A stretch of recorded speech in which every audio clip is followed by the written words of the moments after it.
દાળ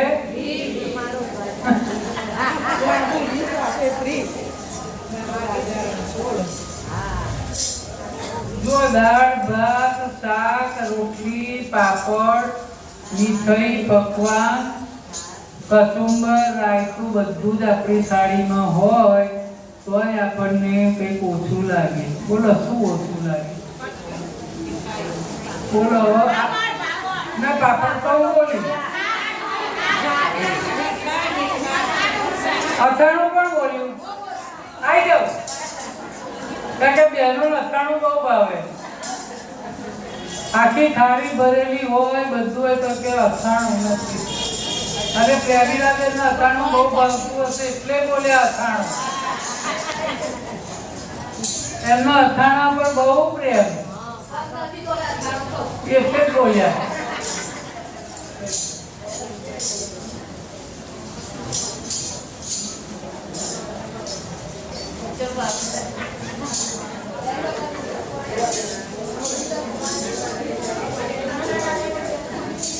ગામડે ગામનું બ્રાહ્મણ હતા, નામ હતું દલાલ તરવાડી ને કથા કરે. સીધું બહુ આવે, ગુજરાત સરસ ચાલે, કથા કરે પછી તો આવે. અને પછી શિયાળાનો સમય શરૂ થયો, હવે મજાના રીંગણા સરસ આવે.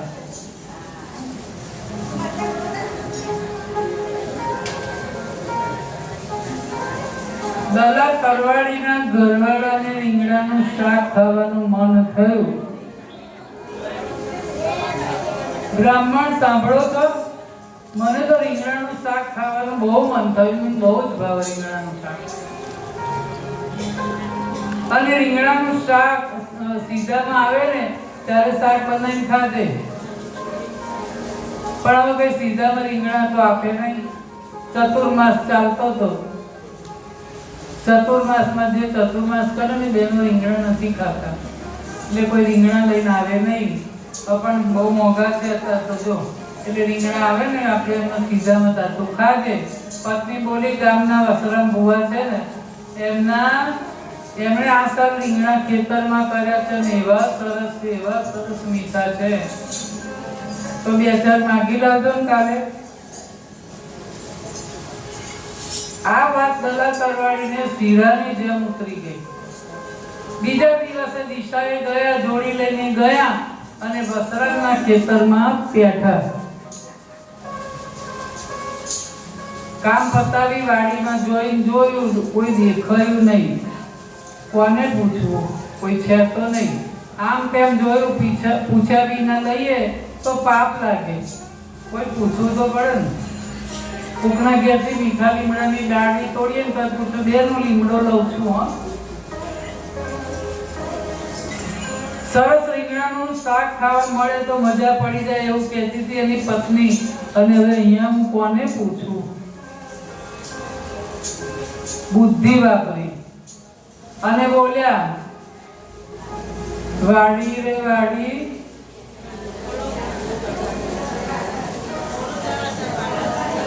ભણેલા હતા, આપણે વાર્તા આવતી હતી. હવે કઈ વાડી બોલે, કઈ જવાબ ના મળ્યો એટલે કે છે પોતે કે છે, શું કહો છો દલાલ તરવાડી? દલાભાઈ તો ખુશ થઈ ગયા. ઓહો, વાડીએ તો જવાબ આપ્યો. તો કે રીંગણા લઉં 2-4?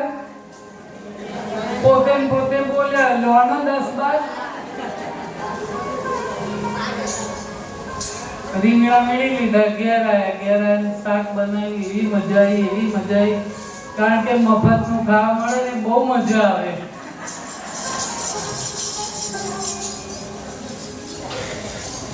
મફતનો માલ મીઠો લાગે. સાંજ પડી અને બ્રાહ્મણી કે સરસ લાગ્યું હો શાક તો. વસરામભાઈના રીંગણા મીઠા છે, આવતીકાલે ફરી લાવજો. દલાભાઈને તો ખબર છે કે હું પાપ કરું છું, છતાંય એવી ખબર પડી. પણ રીંગણાનો શાકનો એવો મોહ લાગેલો કે રોજ રીંગણાનું શાક ખાવાનું મન થાય. અધર પતંગને રવાડે ચડી ગયા. એકવાર ચોરી કરે ને એટલે વારે ચોરી કરવાનું મન થાય. રોજ 6 વાગે ઉઠતા ને એના બદલે હવે 4 વાગે ઉઠી ગયા. 4 વાગે ઉઠ્યા કે અંધારામાં કોઈ જોવે નહીં ને, ચોર રાતે જ નીકળે. આવું અઠવાડિયા સુધી ચાલ્યું. 8મો દિવસ આવ્યો. બસરંગભાઈને થયું કે હવે મારે ચોર પકડવો પડશે. આજે નિશ્ચય કર્યો કે પરોઢ થયો જળની પાછળ સંતાયા. કોણ ચોર છે આજે પકડવું? દલાલને રીંગણા લેતા જોઈને છક થઈ ગયા કે આ તો કથાકાર છે, બધાને બહુ એ કરશે ને, આ તો પોતે ચોરી કરે છે.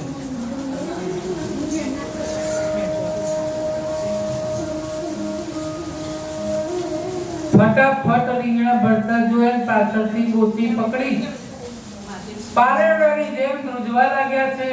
હવે હું નહીં કરું ચોરી, મને છોડી દો.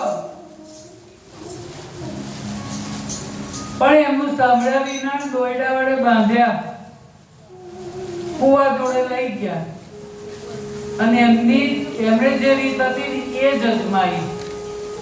કુવારે કુવા, પણ કુવો બોલે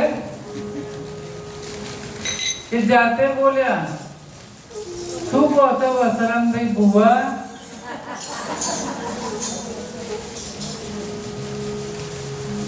ડૂબકી ખવડાવું કે છે? વસરામભાઈ કે ખવડાવો ને 10 વાર. અને પછી જે દોયડે બાંધીને કુવામાં લટકાયા ને જે ડૂબકીઓ મરાઈ છે પછી બહાર કાઢ્યા અને ધ્રુજી ગયા કે આથી હું બાંધેલો છું, જિંદગીમાં જીવીશ ને તો રીંગણો નહીં ખાઉં.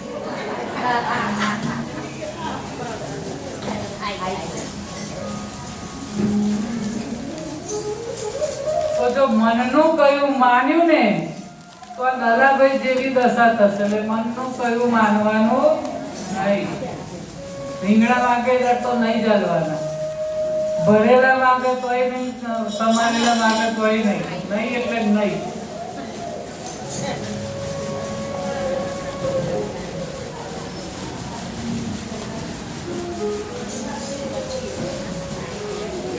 તો આવો છે કે આશા તૃષ્ણા ને વાસના ના બીજને મોની પુનિત મૂળમાં પ્રહાર સંતોષી સદાય કાળમાં ભક્તિનો અન્નમ પ્રસાર. હારે હા ભક્તિનો અન્નમ પ્રસાર સંતોષ સદાય કાળમાં ભક્તિનો નમો પ્રસાર. હારે હા ભક્તિનો નમો પ્રસાર ચઢી નગરી શરણ છે.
Hey